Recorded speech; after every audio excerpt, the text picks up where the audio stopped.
আপনারা শুনছেন কালো রাত 24। আসসালামু আলাইকুম। কেমন আছেন সবাই? আজকে লেখক রাব্বি রবিনের লেখা একটি পরিকল্পনা নিয়ে হাজির হলাম। লেখক রাব্বি রবিনের ফেসবুক পেজের লিংক ভিডিও ডেসক্রিপশন বক্সে দেয়া থাকবে। গল্পটা শুরু থেকে শেষ পর্যন্ত শুনুন। আশা করি অনেক ভালো লাগবে সবার। আমি কথা না বাড়িয়েই চলে যাচ্ছি গল্পে। প্রতিদিন গভীর রাতে অব্রের রুম থেকে ভেসে আসে কথা বলার তীব্র আওয়াজ। মনে হয় যেন গভীর মনোযোগে অব্র কোনো মেয়ের সাথে কথা বলছে। কারণ অব্রের প্রশ্নের প্রত্যুত্তরে যে কণ্ঠটা ভেসে আসে সেটি একটি মেয়েলি কণ্ঠস্বর। তার মানে অব্র কোনো মেয়ের সাথেই কথোপকথন করছে। দুজনের কথা বলার মাঝখানে প্রত্যেক দিনই প্রচণ্ড হাসাহাসি শব্দ হয়, যার কারণে হাসাহাসির সেই তীব্র আওয়াজে ঘুম ভেঙে যায় অব্রের আম্মা মিসেস শাহানার। কিন্তু হাসাহাসির আওয়াজে মিসেস শাহানার ঘুম ভেঙে গেলে তিনি যখন পাশের রুম থেকে উঠে এসে অব্রের রুমে প্রবেশ করেন, তখন আর তিনি কারো কথা বলা বা হাসির শব্দ কিছু শুনতে পান না। এমনকি রুমের ভেতরে অব্র ছাড়া অন্য কারো অস্তিত্ব দেখতে পান না। তখনই তিনি সমস্ত রুমের চারপাশ তন্ন তন্ন করে খুঁজে বেড়ান, কিন্তু ফলাফল শূন্য। অব্র ব্যতীত আর কারো দেখতে পান না তিনি। মিসেস শাহানা তখন হতাশ হয়ে অব্রের দিকে তাকাতেই বুঝতে পারেন বিছানায় গভীর ঘুমে ডুবে আছে অব্র। কিন্তু তাহলে অব্র কোনো মেয়ের সাথে কথা বলছিল এমন তো না, ভুল শুনেছে। তিনি স্পষ্ট হাসাহাসির শব্দ শুনতে পেয়েছেন। তাহলে এখন কোথায় মেয়েটা? লুকিয়ে পড়েনি তো? সেটাও বা হবে কিভাবে? তিনি তন্ন তন্ন করে খুঁজে দেখেছেন। বড় কথা অব্রও ঘুমে। এমন তো না অব্র ঘুমের ভান ধরেছে, সেটাও হবে না, কারণ ঘুমের নাটক করে আজ পর্যন্ত কেউ সফল হতে পারেনি। সত্যিকারের ঘুমন্ত মানুষকে আলাদা করেই চেনা যায়, আর ঘুমের নাটক করলে তা দেখতে বোঝা যায়। কিন্তু অব্রকে দেখে ঘুমের নাটক করছে তা মনেই হচ্ছে না। তাহলে ঘুমের ঘোরে কথা বলেনি তো? তা হতে পারে মানুষের ঘুমের ঘোরে কথা বলার অভ্যাস থাকতে পারে। মানসিক উদ্বেগ বা অবসাদের ফলে ঘুমের মধ্যে কথা বলে অনেকেই। সারাদিন এলোমেলো চিন্তাগুলো ঘুমের মধ্যে মস্তিষ্কের মধ্যে ঘুরে ফিরে চলে আসে বলে ঘুমের মধ্যে মানুষ কথা বলে। কিন্তু তেমনটা হলে তো মিসেস শাহানা শুধুমাত্র অব্রের কথা বলাই শুনতে পেত, কিন্তু মেলি কণ্ঠে কারো কথা বলা শুনতে পাবে কেন? তিনি ভুল শুনেননি। একদিন ভুল শুনতে পারেন, কিন্তু প্রতিদিন তো আর ভুল শোনার কথা না। আর আজও ভুল শুনেননি, কারণ তিনি স্পষ্ট শুনতে পেয়েছেন অব্র আর মেলি কণ্ঠে কারো কথা বলা। প্রত্যেক দিনের এই একই কমন কাণ্ডে হতাশ মিসেস শাহানা। কি করবেন তিনি? কিছুই করার নেই জেনেও নিশ্চিত হয়ে মনকে বোঝাতে তখন অব্রকে ডেকে তুলতে ডাকাডাকি করেন মিসেস শাহানা। কিন্তু কোনোদিনও অব্রের কোনো সাড়া শব্দ পান না তিনি।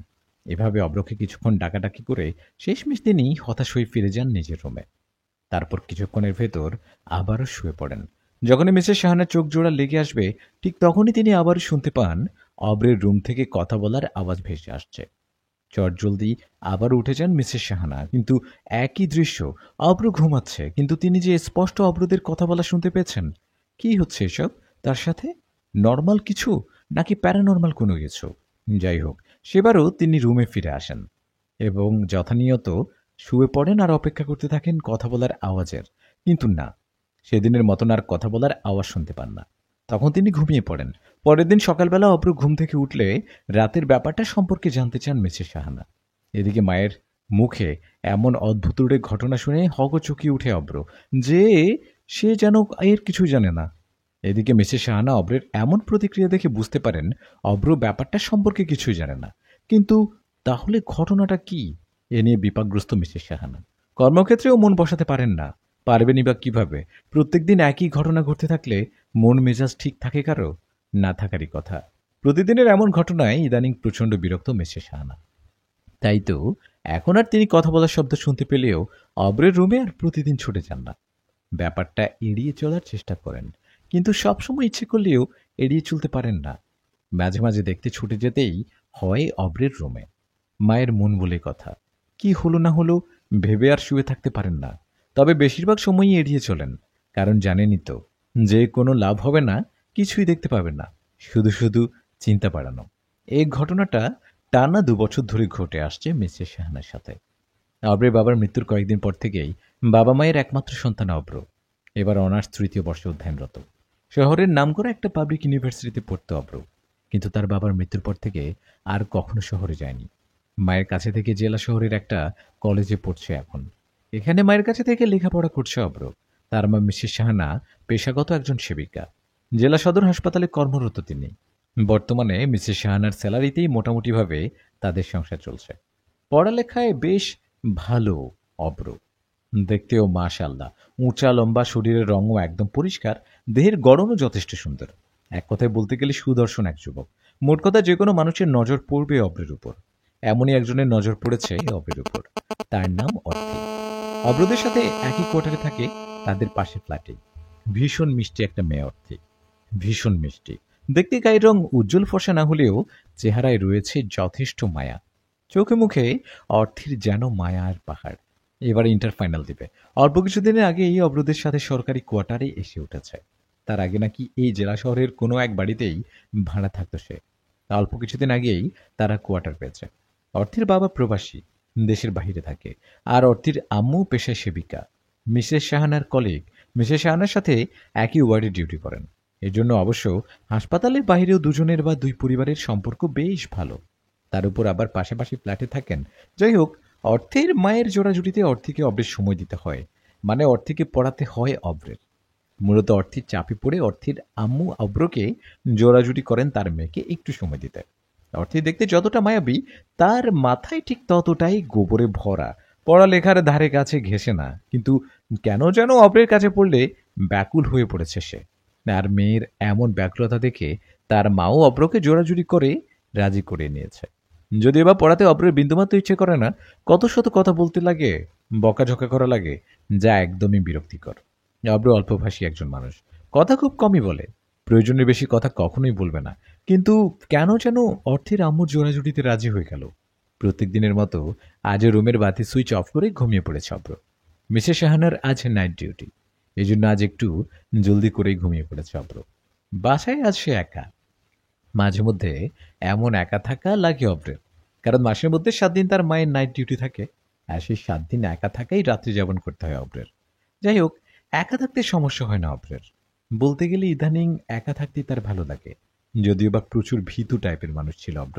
রাত্রিবেলা একা একটা বাসায় থাকবে তো দূরের কথা, একা থাকার কথা কল্পনাও করতে পারতো না কোনোদিন।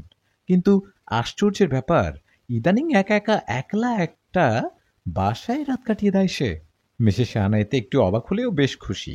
আগে তার অব্রকে নিয়ে কি যে ঝামেলায় পড়তে হতো, সে সময় নাইট ডিউটি তার কাছে এক আতঙ্কের নাম ছিল। যাই হোক, আচম্বিত অব্রের এমন পরিবর্তনের কারণে জানেন না মিসেস শাহানা। অবশ্য কখনো তিনি জানতেও চাননি। রাত তখন গম্ভীর, চতুর্দিকে নিস্তব্ধতা বিরাজ করছে। অব্র তখন গভীর ঘুমে বিভোর। তখনই হঠাৎ অব্রের রুমের ভিতর তীব্র বাতাস বইতে শুরু করলো। আচম্বিত আপনা আপনি রুমের জানালা সব খুলে গেল, আর তখনই একটা অবয়ব রুমে প্রবেশ করলো। আর সেই শব্দে ঘুম ভেঙে গেল অব্রের। ঘুম ভাঙতেই রুমের শেষ দিকটায় নজর পড়ে অব্রের। তাকাতেই অব্র দেখতে পায় রুমের শেষ দিকটায় বিশালাকৃতির একটা ধবধবে সাদা রঙের ঘোড়া দাঁড়িয়ে আছে। আর সেই ঘোড়ার পিঠে চেপে বসে রয়েছে নীল রঙের শাড়ি পরিহিত এক সুন্দরী রমণী।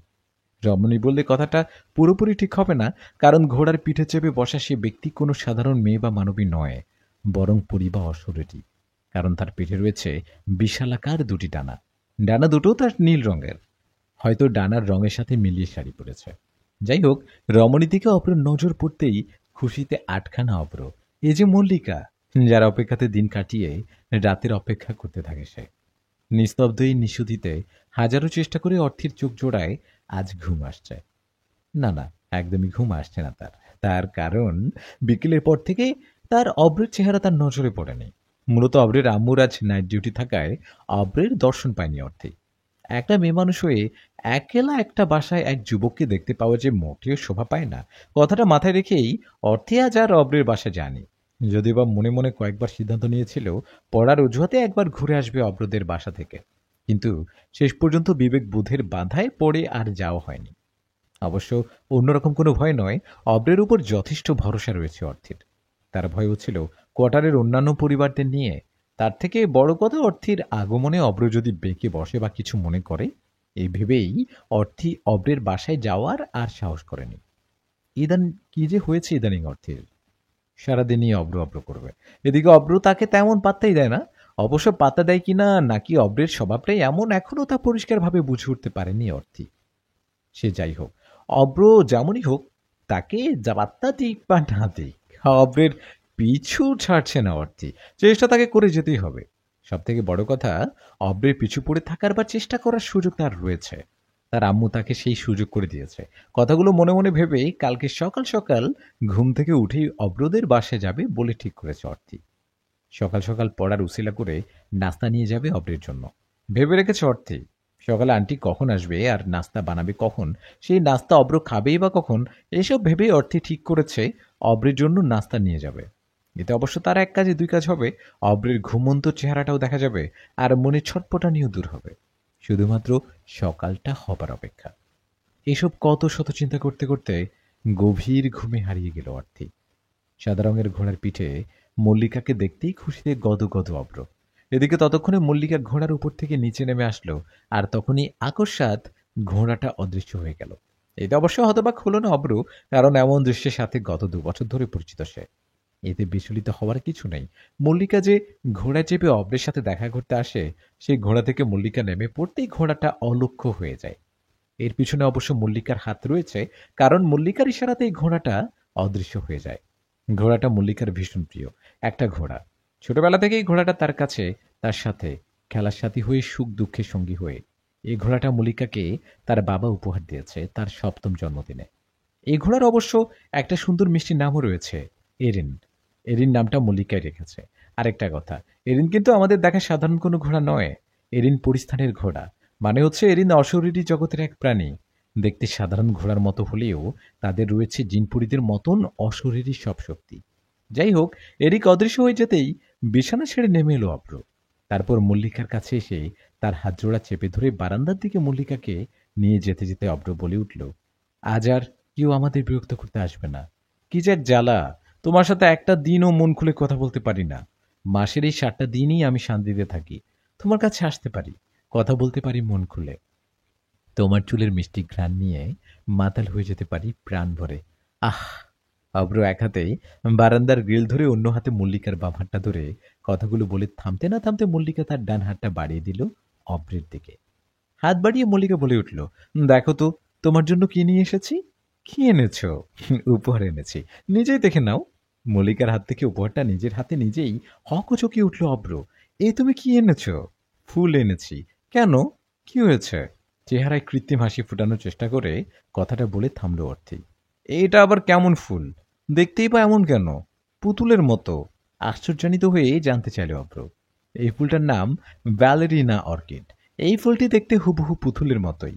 অস্ট্রেলিয়ার বিভিন্ন দ্বীপেই এদের দেখতে পাওয়া যায়। আমি ভেবেছিলাম তুমি কখনো হয়তো দেখোনি, একবার দেখিয়ে দেই ভেবেই তোমার কাছে আসতে নিয়ে এসেছি। ভেবেছিলাম দেখে খুশি হবে, তা না উল্টো চেহারা কেমন কেমন করে হতবাক হলে। আমার কষ্টটাই বৃথা। সেই কত দূর থেকে কত কষ্ট করে নিয়ে আসলাম, জানো, নিজের হাতে ছিঁড়ে এনেছি। এরিনকেও বলিনি তুলি আনতে। কপাল কুঁচকে কথাগুলো বলে থামল মল্লিকা। মল্লিকা থামতে অব্র বলে উঠল, বিস্মিত না হয়ে উপায় আছে বলো? আগে কখনো এমন অদ্ভুত ফুল দেখেছি নাকি? পুতুলের মতো কেমন চেয়ে আছে, দেখেই তো হকচকি উঠেছি। আর তোমাকে কে বললো আমি খুশি হইনি?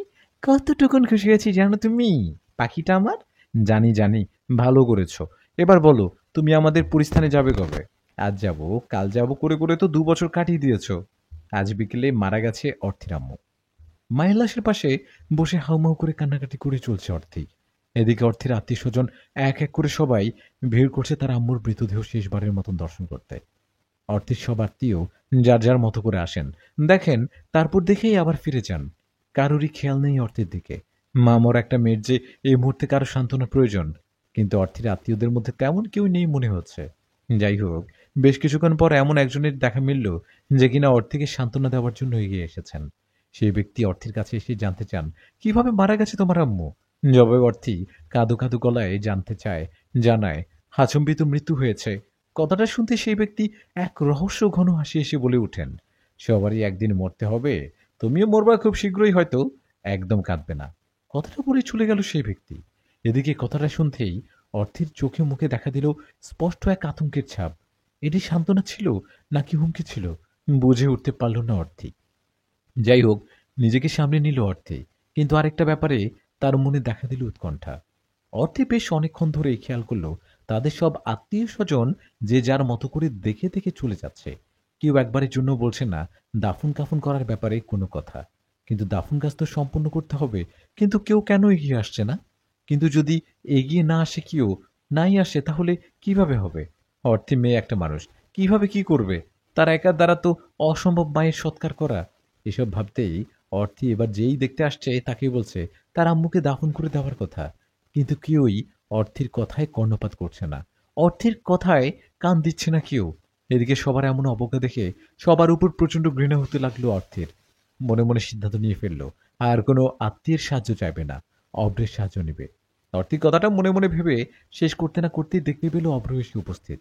অব্রকে দেখতেই যেন সাহস ফিরে পেল অর্থী। অব্র নিশ্চয় তাকে সাহায্য করবে ভেবেই অব্রের কাছে ছুটে গেল অর্থী এবং তার আত্মীয়ের এড়িয়ে চলা সবকিছু খুলে বলল। অব্রের সব কথা শুনে তখনই অর্থীকে আশ্বস্ত করলো সে তাকে সাহায্য করবে। অর্থীর আম্মুর মৃতদেহ বহন করার খাটিয়া দুহাতে তুলে নিল অব্র আর অর্থী। খাটিয়ার এক মাথার হাতলে দুহাত ভর করে তুলে ধরে পুকুর ঘাটের দিকে রওনা করেছে অব্র। আর খাটিয়ার অন্য মাথার হাতলে ধরেছে অর্থী। দুজনেরই বেশ কষ্ট হচ্ছে। চারজনের কাঁধ তারা দুজনে কাঁধ পেতে দিয়েছে, কাজ দুজনেই করছে। কাজটা কতটা কষ্টসাধ্য বুঝতেই পারছেন। যাই হোক, অনেক কষ্টে দুজনে এরই মধ্যে পৌঁছালো পুকুর ঘাটায়। পুকুর ঘাটে এসে খাটিয়া পানির উপর ভাসিয়ে দিল অব্র। তারপর অর্থীকে উদ্দেশ্য করে অব্র বলল, আন্টিকে গোসল দিয়ে আমাকে ডাক দিলেই আমি এসে দুজন মিলে আন্টিকে কবরস্থানে নিয়ে যাব। তুমি গোসল দিয়ে দাও। অব্র কথাটা বলেই একটু দূরে গিয়ে দাঁড়ালো। আর পুকুর ঘাটে রয়ে গেল অর্থী আর তার আম্মুর লাশ। এই মুহূর্তে অর্থের খুব কান্না পাচ্ছে, খুব করে কান্না পাচ্ছে। তার চোখের জল মুখ বেয়ে বেয়ে মায়ের লাশের উপর এসে পড়ছে। তাকে একা করে তার আম্মু চলে গেল। পৃথিবীতে তার আর রইল না কেউই। বাবা তো থেকেও না থাকার মতো। আত্মীয় স্বজনের কথা আর কি বলবো, ভেবেই বেশি কান্না পাচ্ছে অর্থের। যাই হোক, এভাবে কিছুক্ষণ কান্না করে অর্থে নিজেকে সামলে নিয়ে মায়ের গোসল দিতে শুরু করলো। গোসল দেওয়া প্রায় শেষ পর্যায়ে। মাথা থেকে গোসল দিয়ে পা পর্যন্ত এসেছে কেবল। ঠিক তখনই অর্থী অনুভব করলো অদৃশ্য কোনো শক্তি তার মায়ের লাশের খাটিয়া টেনে পুকুরের অন্য পাড়ের দিকে টেনে নিয়ে যাচ্ছে। ব্যাপারটা অর্থী অনুভব করতেই যেন হুঁশ ফিরল তার। এতক্ষণ যেন সে অন্য জগতে ছিল। যাই হোক, অর্থে অনুভব করতে ভালো করে খাটিয়ার দিকে লক্ষ্য করতে সে দেখল সত্যি অদৃশ্য কেউ খাটিয়া টেনে নিয়ে যাচ্ছে। অর্থী তার শরীরের সমস্ত শক্তি খাটিয়ে তার নিজের দখলে রাখার আপ্রাণ চেষ্টা করতে লাগলো। কিন্তু সে ব্যর্থ। অদৃশ্য শক্তির সাথে কিছুতেই পেরে উঠছে না। অদৃশ্য শক্তির সাথে অর্থী পেরে উঠছে না দেখে অব্র অব্র বলে চিল্লাতে শুরু করলো, কিন্তু কোনো লাভই হলো না। অব্রের কোনো সাড়া শব্দ পাওয়া গেল না। তা দেখে কি ঘটতে চলেছে তার সাথে তার বুঝতে বাকি থাকলো না অর্থের। বুঝতেই অর্থী তখন তার জানা সব দোয়া দুরুদ পাঠ করতে শুরু করলো, কিন্তু তারপরও কোনো লাভ হলো না। অশরীরী খারাপ শক্তির সাথে সে পেরে উঠতে পারল না। এদিকে এরই মধ্যে অদৃশ্য অশরীরী শক্তি খাটিয়াটা তার দখলে নিয়ে গেল। খাটিয়া সহ অর্থের মায়ের লাশকে টেনে নিয়ে গেল পুকুরের অপর প্রান্তের ঘন জঙ্গলের দিকে। এসব আর নিতে পারল না অর্থী। কেঁদে উঠল অর্থী, ডুকরে কেঁদে উঠল। আর তখনই ঘুম ভেঙে গেল অর্থীর। ঘুম ভাঙতে লাফ দিয়ে শোয়া থেকে উঠে বসে পড়ল অর্থী। প্রচন্ড পরিমাণ হাঁপাচ্ছে সে। বড় বড় করে নিঃশ্বাস নিতে পারল না সে কোনোভাবে। সে শুধু ভারী নিঃশ্বাস নিচ্ছে। এটা নিছক একটা দুঃস্বপ্ন বুঝতেই রাগে ফেটে পড়ল অর্থী। কারণ স্বপ্নটার সাথে সাথেই থেকেই পরিচিত অর্থী। এই স্বপ্নটার মনে কোনো কারণ নাই, সে মানে জানে না। সে একদম অন্যভাবে সে বোঝে এই স্বপ্নটার একটা রহস্য রয়েছে, যে এই মুহূর্তে প্রকাশ করতে চায় না অর্থী। তবে একদিকে রহস্য উন্মোচন করবে সে। যাই হোক, স্বপ্নটা দেখে রাগে সমস্ত শরীর চলছে অর্থের। রাগে কান দিয়ে যেন তার ধোঁয়া বেরোচ্ছে। এই ডাইলের স্বপ্ন না দেখালে হয় না বুঝি? হঠাৎ করে অদৃশ্য কাউকে উদ্দেশ্য করে বিড়বিড় করে কথাটা বলতে বলতে আবারও শুয়ে পড়ল অর্থী। মল্লিকা যখনই অব্রকে পরিস্থানে নিয়ে যাওয়ার কথা বলে, তখনই অব্র রসিকতা করে উড়িয়ে দেয় মল্লিকার কথা। মূলত অব্র যেতে চায় না পরিস্থানে, চায় না অব্র তার জন্মদাত্রী মাকে একা ফেলে কোথাও যেতে। অব্রের ভালো করে জানা আছে মল্লিকার সাথে সে একবার পরিস্থানে গেলে আর কখনোই পৃথিবীতে ফিরে আসতে পারবে না। কারণ পরিস্থানে কোনো সাধারণ মানুষ একবার গেলে তাকে আর পৃথিবীতে ফিরে আসতে দেওয়া হয় না পরিস্থান থেকে। মূলত পরিস্থানের জিনপুরীরা চায় না তাদের পরিস্থান সম্পর্কে জানুক কোনো পৃথিবীর মানুষ। এই জন্যই পরিস্থানের জিনপুরীরা তাদের রাজ্যে কোনো মানুষ প্রবেশ করলে তাকে আর ফিরে আসতে দেয় না। এমনটাই জেনে আসছে অব্র। ওই জন্য সে মল্লিকার সাথে পরিস্থানে যেতে নারাজ। তবে অব্র মল্লিকাকে সরাসরি নাও করতে পারে না পরিস্থানে না যাওয়ার কথা। মূলত এই জন্যই মল্লিকা যখনই পরিস্থানে যাওয়ার কথা তুলে তখনই অব্র রসিকতা করে ব্যাপারটাকে উড়িয়ে দিবে। আর আজও তাই করেছে অব্র। মল্লিকা পরিস্থান যাওয়ার কথা বলতেই অব্র রসিকতা ছলে জবাব দিয়েছে, তোমার মতো না আমার ডানা থাকলে তো পরিস্থান যেতাম, আমার তো ডানা নেই, যেতে চাইলেও তো যেতে পারবো না। অব্র কথাটা বলে থামতেই রেগে অগ্নিশর্মা মল্লিকা। রেগে নেয় মল্লিকা তখন জবাব দেয়, আজকের দিন অন্তত রসিকতা করতে চেও না। তুমি ভালো করে জানো অব্র, পরিস্থান যেতে তোমার ডানার প্রয়োজন পড়বে না। আমি নিয়ে যাব তোমাকে পরিস্থানে, আমার ডানা জোড়ার উপর ভর করে। অব্র, তুমি বুঝতে চাও না কেন? বাবা আমার বিয়ে দিতে উঠে পড়ে লেগেছে। যে কোনো সময় যে কোনো দিন বিয়ে দিতে দিতে হবে। আমাকে বিয়ে দিয়ে দিবে রে পাখি। আমি চাই তার আগে তুমি বাবার সাথে দেখা করো, কথা বলো, বাবাকে রাজি করাও, আমাকে বিয়ে করো। আমি মানব সন্তান জানার পর তোমার বাবা তোমাকে আমার সাথে বিয়ে দিতে রাজি হবে বলে মনে হয় তোমার? অবশ্যই রাজি হবে। এমন তো না আমাদের বংশের কোনো পরী এই প্রথম কোনো মানুষকে বিয়ে করতে যাচ্ছে। এর আগেও এমন হয়েছে। আমার চাচাতো বোনও বিয়ে করেছে একজন মানুষকে, আর তা আমার বাবা কাকাদের সম্মতিতেই। তাহলে বলো, তখন তারা এক মানবের সাথে তাদের মেয়ের বিয়ে দিতে পারলে এখন কেন পারবে না? মল্লিকা কথাটা বলি থামতেই অভ্র বলে উঠল, সবকিছুই বুঝলাম, তোমার বাবা আমাকে মেনে নিবে তাও মানলাম, কিন্তু তারপরও আমার আরেকটু সময় চাই। আমি ভাবতে চাই আরো। ভাবতেই থাকবো, তবে আমাকে নিয়ে ভাবতে হবে না বা ভাবার প্রয়োজন পড়বে না, কারণ আমি তো থাকবো না। ভেবে আর কি লাভ হবে তখন? আচ্ছা আচ্ছা, একটা কথা বলো তো, তুমি কি মনে করছো কি নি পরিস্থান একবার গেলে আর কখনো ফিরে আসতে পারবে না? যদি তুমি সত্যি এমন কিছু ভেবে থাকো, তাহলে শোনো, এমনটা কখনই হবে না। আর এমন কিছুই হবে না, কারণ কোনো জিনপরি যদি কোনো মানুষকে পৃথিবী থেকে পরিস্থানে নিয়ে যায়, তাহলে যদি সেই জিনপরি চায় মানুষটাকে পৃথিবীতে ফিরিয়ে দিয়ে যাবে, তাহলে সে তা করতে পারবে? মানে সে মানুষটাকে ফিরিয়ে দিয়ে আসতে পারবে। তবে সেই জিনপরি যদি না চায় সেই মানুষকে ফিরিয়ে দিতে, তাহলে সেই মানব কোনোভাবেই কখনোই পৃথিবীতে আর ফিরে আসতে পারবে না। এখন বলো, তোমার কি আমার উপর ভরসা নেই? তোমার কি মনে হয় তোমাকে আমি পরিস্থানে নিয়ে গেলে আর পৃথিবীতে ফিরিয়ে দিয়ে যাব না? আমি না ইচ্ছে করলে তোমার অনিচ্ছা সত্ত্বেও তোমাকে পরিস্থান থেকে যেতে পারি, আমি নিয়ে যেতে পারতাম, কিন্তু আমি সে তো করিনি, আর কখনো করতেও চাইবো না, কারণ জোরপূর্বক সবকিছু হলেও ভালোবাসা কখনই হয় না। তবে অব্র, একটা বিষয় কি জানো, এই 2 বছরে তুমি আমাকে বিশ্বাস করতে পারোনি, আপন ভাবতে পারোনি। আমার এটা ভেবে খুব কষ্ট লাগে। হপ, কি বলতেছো সব? বিশ্বাস না করলে তোমার সাথে এতদিন আর বিশ্বাস অবিশ্বাসের কথাই ভাসছে কেন?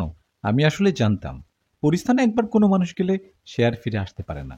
আগে যদি জানতাম তার সঙ্গে ইচ্ছে করলে তাকে ফিরিয়ে আনতে পারে, তাহলে তো সেই কবেই যেতাম আর তোমাকে বিয়ে করে পৃথিবীতে নিয়ে আসতাম। তবে হ্যাঁ, আমার ভুল ছিল। আমি তোমাকে এসব আসলে খুলেই বলতে পারিনি বা খুলে বলিনি, কারণ আমার আসলে সেই সাহস হয়ে ওঠেনি। আর তুমি কি ভাবলে? বিশ্বাস বা আপন ভাবতে পারিনি দেখে বলিনি? আসলে মল্লিকা, তুমি তো জানোই আমার মা আমার জন্য কত কিছুই না করছে, অনেক কষ্ট করেছে। তুমি তো জানোই সব, তাই না? আমার মা আমার জন্য কি, তা তোমাকে বলে বোঝাতে পারবো না। যাই হোক, আম্মুকে ছেড়ে যাওয়ার কথা আমি কখনো কল্পনাও করতে পারতাম না। বেচারি অল্প বয়সে বিধবা হয়েছে, কিন্তু দেখো, আমার মুখের দিকে তাকিয়ে নিজের সুখের কথা চিন্তা না করে আমাকে বুকে নিয়ে পড়ে রয়েছে। অব্র কথাগুলো বলতে বলতে এরই মধ্যে মল্লিকাকে তার বুকে টেনে নিয়ে আলতো করে জড়িয়ে ধরে মল্লিকার কপালে একটা চুমু খেয়ে দিল। এদিকে আদর পেয়ে মল্লিকা তার নরম শরীরটা অব্রের বুকে মেলিয়ে দিয়ে বলে উঠল, আমি জানি আর সবই বুঝি। দেখো না, তাই তো এ নিয়ে তেমন কথা বলতাম না, জোরাজুরি করতাম না, একদমই না। আর যদি নাই বুঝতাম, তাহলে প্রতিদিনই এই একই কথা তুলতাম। মল্লিকা কথাটা বলে শেষ করতেই অব্র বলে, তা তো আমি জানি, তুমি যে আমার লক্ষ্মী। কথাটা বলতে বলতে মল্লিকাকে আরো শক্ত করে জড়িয়ে ধরল। মল্লিকাও এবার জড়িয়ে ধরল অভ্রকে। অভ্রকে তার নরম হাতে শক্ত করে অভ্র জড়িয়ে ধরে ভালোবাসার সম্মতির জানান দিল মল্লিকা। এদিকে মল্লিকা সম্মতি পেয়ে নিজের ঠোঁট জোড়ার বিষাক্ততা মল্লিকার ঠোঁটে বাড়িয়ে দিতে অভ্র যেই তার ঠোঁট জোড়া বাড়িয়ে দিল মল্লিকার ঠোঁট জোড়ার দিকে, ঠিক তখনই চারদিকে ফজরের আজান পড়ে গেল। এদিকে আজানের মিষ্টি তীব্র শব্দ কানে বাজতেই চটজলদি অভ্রকে ছাড়িয়ে নিল মল্লিকা। তার যে এখন যাওয়ার সময় হয়েছে। অভ্রও বুঝতে পারল মল্লিকার যাওয়ার সময় হয়েছে, তাই সে মল্লিকাকে আর আটকানোর চেষ্টা না করে বিদা জানিয়ে নিজেও ঘুমিয়ে পড়ল। আজ খুব ভোরবেলায় ঘুম ভেঙেছে অর্ধের। রাতে তেমন ঘুম হয়নি। বিছানায় ছটপট করতে করতে যে একটু ঘুম এসেছিল, কিন্তু সেই দুঃস্বপ্নটা এসে ঘুমের গায়ে পানি ঢেলে দিল। তাই তো এখন শরীরটা কেমন কাহিল কাহিল লাগছে অর্থের। ইচ্ছে করছে তার আরও কিছুক্ষণ শুয়ে থাকতে, কিন্তু ইচ্ছে করলেও শুয়ে সময় নষ্ট করার মতন সময় নেই আজ অর্থের হাতে। তার এখন নাস্তা তৈরি করতে হবে, যদিও বা অর্থে বিশেষ প্রয়োজন না করলে রান্নাঘরের ধারে কাছেও ঘেসে না কখনো। আজ সে অপরের জন্য নিজের হাতে তৈরি করে নাস্তা নিয়ে যাবে। এজন্যই বিছানা তার বুকে অর্থীকে আঁকড়ে ধরে রাখতে চাইলেও পারেনি। যদিও বা অলস রাজ্যের রানী এই অর্থী, কিন্তু অব্রের কাছে আজ তার অলসতা হার মেনেছে। এটি হয়তো ভালোবাসার টান। সে যাই হোক, বিছানার মায়া ছেড়ে অর্থী সোজাসুজি বাথরুমে যেই চটজলদি ফ্রেশ হয়ে বেরিয়ে সেই রান্নাঘরে ঢুকে পড়ল। অর্থী ঠিক করেছে অব্রের জন্য গরুর মাংসের খিচুড়ি রান্না করবে। খিচুড়ি অব্রের ভীষণ প্রিয়। দিনে ৩ বেলা করে আল্লাহর ৩০ দিন সে ইচ্ছে করলে খিচুড়ি খেয়ে থাকতে পারবে। এজন্যই খিচুড়ি রান্না করবে বলে ঠিক করেছে অর্থী। যদিও বা সে খিচুড়ি রান্নার খটাও জানে না, তবে তার আম্মু একবার রান্না করতে দাঁড়িয়ে দাঁড়িয়ে দেখেছে অর্থী। কিন্তু দুঃখের বিষয় রেসিপি পুরোপুরি মনে নেই তার। তবে এতটুকুন মনে আছে, ডাল, চাল আর আলু একসাথে মিক্সড করে চুলার উপর সিদ্ধ করে মাংস ঢেলে দিতে হয়। যেটুকুই মনে আছে, অর্থী সেটুকু দিয়ে কাজে নেমে পড়ল অর্থী। ডাল চাল সিদ্ধ দিয়ে সেগুলোর সাথে গতকালের রান্না করা মাংস ঢেলে মোটামুটি রেঁধে ফেলল খিচুড়ি। এদিকে রান্নাঘরের পাতিলার কটর মটর শব্দে ঘুম ভেঙে গেল অর্থীর আম্মুর। তড়িঘড়ি করে বিছানা থেকে রান্নাঘরে ছুটে আসতেই হকচকে উঠল অর্থীর আম্মু। সমস্ত রান্নাঘরে কি এক লঙ্কা জড়িয়ে রেখেছে মেয়ে! আলুর চামড়া, তেল পানি ফেলে যা তা এক অবস্থা করে রেখেছে রান্নাঘরের। যাই হোক, রান্নাঘরের এমন করুণ অবস্থা দেখে অর্থীর আম্মুর মাথায় রাগ উঠলে অর্থী যে রান্না করছে তা দেখে রাগে বৃষ্টির পানি পড়ল অর্থীর আম্মুর। মেয়েটা তাহলে রান্নাও করছে, বেশ ভালো। তবে কিন্তু কি রান্না করছে? পাতিলের দিকে তাকিয়ে দেখতেই তার চোখ জোড়া ছানা বড়া। যেই অর্থীকে মেরে ধরেও খিচুড়ি খাওয়ানো যায় না, সে কিনা নিজেই খিচুড়ি রেঁধেছে।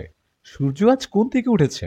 অর্থীর আম্মু কথাটা বলেই অর্থীর জবাবের অপেক্ষা না করে আবার প্রশ্ন করে উঠল, তা কি মনে করে খিচুড়ি রান্না করলি? তোমার তো খিচুড়ি খুবই প্রিয়।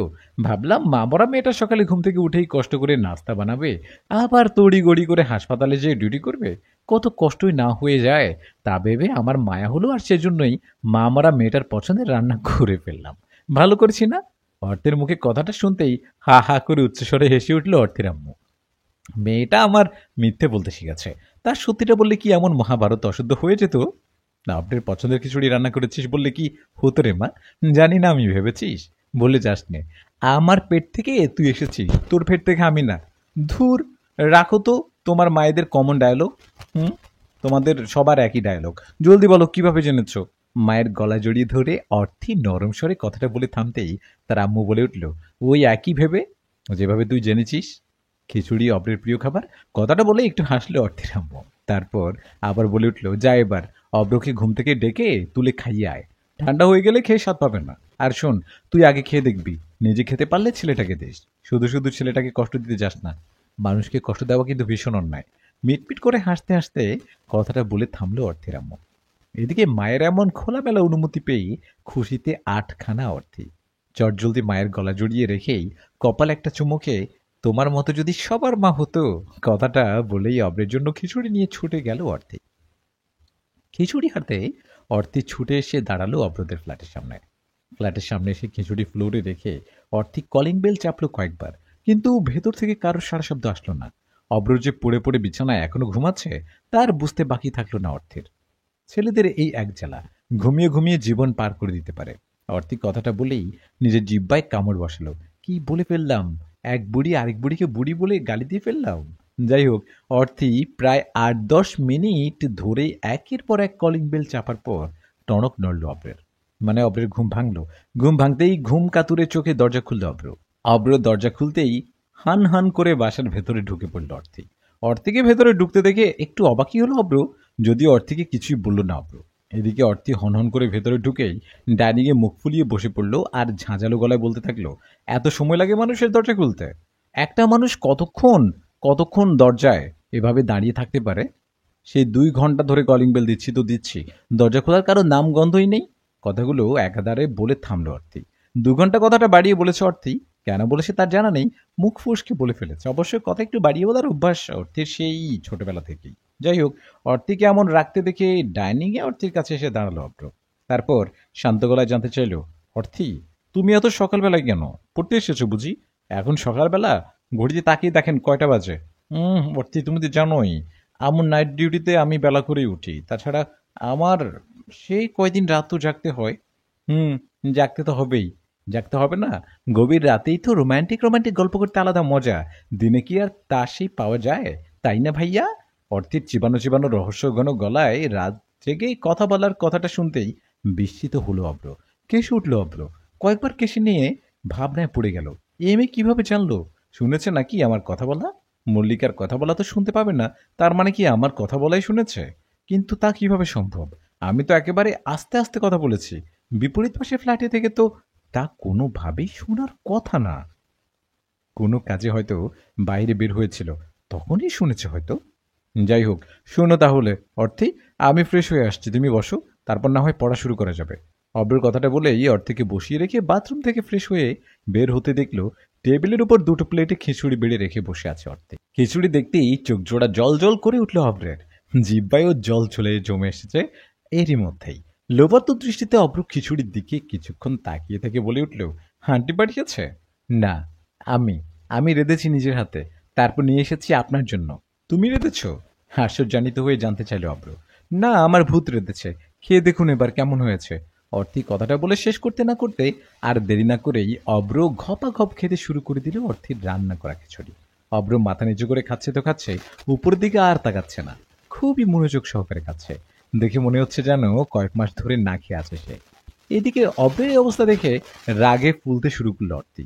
এই কেমন মানুষ, বলবে তো কেমন হয়েছে, তা না খাচ্ছে তো খাচ্ছে। আর চুপ থাকতে পারল না অর্থী। রেগে মেগে গজগজ করতে করতে ঝাঁঝালো কণ্ঠে অব্রকে উদ্দেশ্য করে বলে উঠল, কেমন হয়েছে তা কি আপনার দাদা এসে বলবে? অর্থের খিচুড়ির প্রশংসা না করে থাকতে পারল না অব্র। খিচুড়িটা সত্যি দারুণ হয়েছে। দারুণ বললেও যেন কম হয়ে যায়। খুব খুব খুব বেশি ভালো হয়েছে, এক কথায় অনবদ্য। কিন্তু এই খিচুড়ি কি সত্যি অর্থী রেঁধেছে? প্রশ্নটা বারবারই অব্রের মাথায় ঘুরপাক খায়, কারণ অর্থী যে রাঁধতে পারে না তা জানা ছিল না অব্রের। যাই হোক, অব্র আগে কখনো এমন সুস্বাদু খিচুড়ি খেয়েছে কিনা তা মনেই করতে পারল না। এ পর্যন্ত তার খাওয়ার সবচেয়ে মজাদার খিচুড়ি ছিল অর্থীর হাতে রান্না করা আজকের খিচুড়িটা। অর্থীর রান্নার প্রশংসা করাটা কি ঠিক হবে? মনে মনে ভাবল অব্র। প্রশংসা করাই যায়, এতে করে আবারও অর্থীর খিচুড়ি খাওয়ার আশা করা যাবে। প্রশংসা করলে খারাপ হয় না।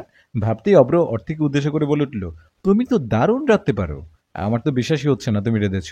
দারুণ হয়েছে, অসাধারণ। অব্রের মুখে নিজের রান্নার সুনাম শুনে খুশিতে আটখানা অর্থী। যাই হোক, ছেলেটা তাহলে ভালো জিনিসের কদর করতে জানে, কিন্তু পরিটার বেলায় সেখানে ভুল করলো কেন? ভাবতে মুখটা মলিন হয়ে গেল অর্থের।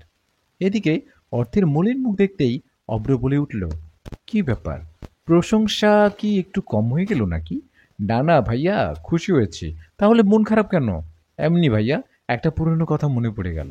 কি এমন কথা মনে পড়েছে যা তোমার মিষ্টি চেহারাটা মলিন করে ফেলতে বাধ্য করলো?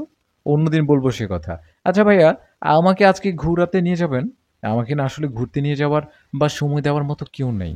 বাবা তো সবসময় দেশের বাইরে, আর আম্মু তো মানব সেবা নিয়েই মহাব্যস্ত। কখনোই তেমন সময় পাইনি তাদের কাছ থেকে। আর একা একা ঘুরতেও তেমন ভালো লাগে না। আবার এখানে নতুন হওয়ার কারণে তেমন কোনো বন্ধু বান্ধবীও নেই আমার। প্লিজ ভাইয়া, না করবেন না। কিন্তু কোথায় নিয়ে যাব? আর আম্মুকে এবার কি বলবো? ব্যাপারটা কিভাবে এবার নিবেন তিনি? আসলে বুঝতে পারছো, তুমি এখনো ছোট নেই। সব মিলিয়ে নিজের কাছেও কেমন যেন অস্বস্তি লাগছে। অব্র চিন্তিত ভঙ্গিতে কথাটা বলে থামতেই অর্থী বলে উঠল, আন্টিকে নিয়ে আপনার একদম চিন্তা করতে হবে না, আমি ম্যানেজ করব। আপনি শুধু নিয়ে যাবেন কিনা তাই বলেন। আচ্ছা আচ্ছা আচ্ছা, নিয়ে গেলাম না হয়, কিন্তু কোথায় যাবে তা বের হলেই বলতে পারবো। রিক্সা চড়ে বসে বসে না হয় তা ঠিক করব। অব্র অর্থীকে ঘুরতে নিয়ে যাবে। রাজি হওয়াতে খুশিতে আটখানা। অর্থী অনেক আনন্দিত সে। অব্রের কথা তার যেন বিশ্বাসই হচ্ছে না। অর্থী মনে করছিল অব্র কখনোই তাকে ঘোরাতে রাজি হবে না, কিন্তু তার ধারণাকে ভুল প্রমাণ করে অব্রের রাজি হয়ে যাওয়ায় বেশ অবাকই হলো অর্থী। অর্থী হতবাক হলেও মনে মনে বেশ খুশি। অব্রের সাথে একান্তে সময় কাটানো বা পাশাপাশি রিক্সায় বসাটা অর্থীর স্বপ্ন ছিল। আজ অর্থীর সেই স্বপ্নটা বাস্তবে রূপ নিয়েছে। খুশি না হয়ে পারা যায়? তাই তো আজ এত খুশি অর্থী। যাই হোক, অব্রের সাথে কথা শেষ করে অর্থী নিজের বাসার দিকেই পা বাড়াতেই পেছন থেকে অব্র বলে উঠল, কি ব্যাপার, পড়বে না আজ? আজ আর পড়বো না ভাইয়া, খুশিতে পড়া হবে। পারবো পড়তে? আমি পারবো না। অর্থী কথাটা বলতে বলতে ফ্ল্যাটের সদর দরজা খুলে এক পা বাহিরে দিতেই দেখতে পায় মিসেস শাহানা সিঁড়ি বেয়ে বাসার দিকে উঠছে। মিসেস শাহানাকে দেখতেই খুশিতে গদগদ হয়ে অর্থী বলে উঠল, আন্টি এসেছেন আপনি? আপনার অপেক্ষাতে ছিলাম। কেন রে মা, কিছু বলবি? হুম, অব্র ভাইয়াকে বলেছি বিকেলে আমাকে ঘুরতে নিয়ে যেতে। ভাইয়া তো আপনার অনুমতি ছাড়া যাবেই না। এদিকে আপনাকে বলার সাহসও পাচ্ছে না। উনি কি বলে জানেন? বলে আমি নাকি বড় হয়েছি, আমার সাথে ঘুরতে যাওয়া নাকি শোভা পাবেন না, আপনি রাগ করবেন। শেষে আমার জোরাজুরিতে বলেছে আপনার কাছ থেকে অনুমতি নিতে পারলেই নিয়ে যাবে। পরে আমি বলেছি আন্টির অনুমতি নেওয়ার আমার জন্য কোনো ব্যাপারই না, আপনি তৈরি হয়ে নেন। ঠিক বলেছি না আন্টি? প্লিজ প্লিজ প্লিজ বলেন না আন্টি, ঠিক বলেছি? ঠিক বলেছ। ঠিক আছে, যেও বিকেলে। মিসেস শাহানা কথাটা বলে মিটমিট করে হাসলো আর মনে মনে বলতে লাগলো, মেয়েটা হাতে পায়ে বড় হলেও মন এখনো ছোটই রয়ে গেছে, বোকা একটা মেয়ে। এদিকে মিসেস শাহানাকে নিজের চিকন জালে ফেলতে পেরে খুশি অর্থী নিজেকে বোকাশোকা বুঝিয়ে রাজি করিয়ে নিয়েছে মিসেস শাহানাকে। যাই হোক, মিসেস শাহানাকে রাজি করিয়ে অর্থী আর দেরি না করে নিজেদের ফ্ল্যাটে ঢুকে পড়লো। তারপর সোজা নিজের রুমে যেয়ে আয়নার সামনে দাঁড়ালো। তারপর আয়নার সামনে দাঁড়িয়ে অর্থী নিজেকে খুঁটিয়ে খুঁটিয়ে দেখতে লাগলো। এদিকে ততক্ষণে অর্থীর আম্মু হাসপাতালের উদ্দেশ্যে বেরিয়ে গেল। বাসায় এখন অর্থী একা, সেজন্যই তো আয়নার সামনে এতক্ষণ দাঁড়িয়ে থাকতেই পারছে অর্থী। না হয় আয়নার সামনে 5 মিনিটের বেশি 7 মিনিট কখনোই দাঁড়াতে পারে না অর্থী। আয়নার সামনে বেশিক্ষণ দাঁড়িয়ে থাকা অমঙ্গলের মনে করেন অর্থীর আম্মু। এজন্য অর্থীকে বেশিক্ষণ আয়নার সামনে দাঁড়িয়ে থাকতে দেখলে চিল্লাচিল্লি শুরু করে দেন। আজ আম্মুর ডে শিফটে ডিউটি থাকায় বেশ হয়েছে, ইচ্ছে মতো সাজতে পারবো ভেবেই খুশি হয়ে ম্লান সারতে বাথরুমে গোসল করতে চলে গেল অর্থী। দীর্ঘ সময় ধরে আজ লম্বা একটা গোসল দিয়েছে অর্থী। প্রায় 1 ঘন্টা ধরে গোসল করেছে আজ। চুলে 4-5 বার শ্যাম্পু করেছে। উদ্দেশ্য ছিল একটাই, চুল থেকে যেন মিষ্টি ঘ্রাণ ছড়ায় আর সেই ঘ্রাণে উন্মাদ হয়ে যায় অভ্র। অর্থীর ভালো করেই জানা আছে মেয়েদের চুলের ঘ্রাণে উন্মাদ হয়ে পড়ে ছেলেরা। ছেলেদের ধারণা মেয়েদের চুলে থাকে পাগল করা মিষ্টি সুঘ্রাণ, কিন্তু ধারণাটা যে একদমই ভুল ধারণা তা ভালো করেই জানা আছে অর্থের।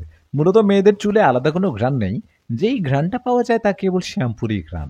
এর জন্য অর্থী 4-5 বার করে চুলে শ্যাম্পু করেছে, ঘ্রাণটা যেন তীব্র হয়। যাই হোক, অর্থী গোসল সেরে জামা কাপড় চেঞ্জ করেই বেরিয়েই আবারও দাঁড়িয়ে পড়েছে আয়নার সামনে।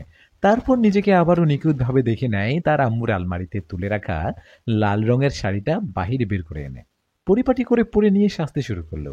বেলা 3টার দিকে বাসা থেকে বেরিয়ে পড়েছে অভ্র আর অর্থী। যদিও বা অভ্র চেয়েছিল বিকেল করেই বের হতে, কিন্তু অর্থীর জন্য আর পারল কোথায়, এই অসময়ে বের হতে বাধ্য হয়েছে। অর্থী গোসল করার পর প্রায় 3 ঘন্টা সময় নিয়ে এসেছে। তারপর অভ্রদের বাসায় যে এক রকমের টেনে হিঁচড়ে অভ্রকে বের করে নিয়ে এসেছে। দুজন বেরিয়ে বাসার সামনের গলি থেকে একটা রিক্সা নিয়েছে। তারপর দুজন রিক্সার উপর উঠে বসতেই অর্থী রিক্সার হুড তুলে দিল। এতে অব্র একটু অস্বস্তিতে পড়লেও কিছু বলল না। এদিকে অব্র কিছু না বলাতে মনে মনে খুশি হলো অর্থী, আর মনের ভেতর সাহসও একটু বেড়ে গেল তার। সেজন্যই তো অব্রের দিকে বেশ খানিক চেপে ঠেসে বসলো অর্থী। এদিকে অর্থী চেপে বসায় কেসে উঠল অব্র। তারপর হালকা কেসে বলে উঠল, বসতে এত জায়গা লাগে তোমার? এত ঠেসে বসার কি দরকার ছিল? ঠেসে বসেছি কি আর সাধে? দেখেন না কত অল্প জায়গা, না ঠেসে বসার উপায় আছে? বুঝেছি, কিন্তু কোথায় যাবে বললে না তো এখনো। পৌর শিশু পার্কে যাব বলল অর্থী।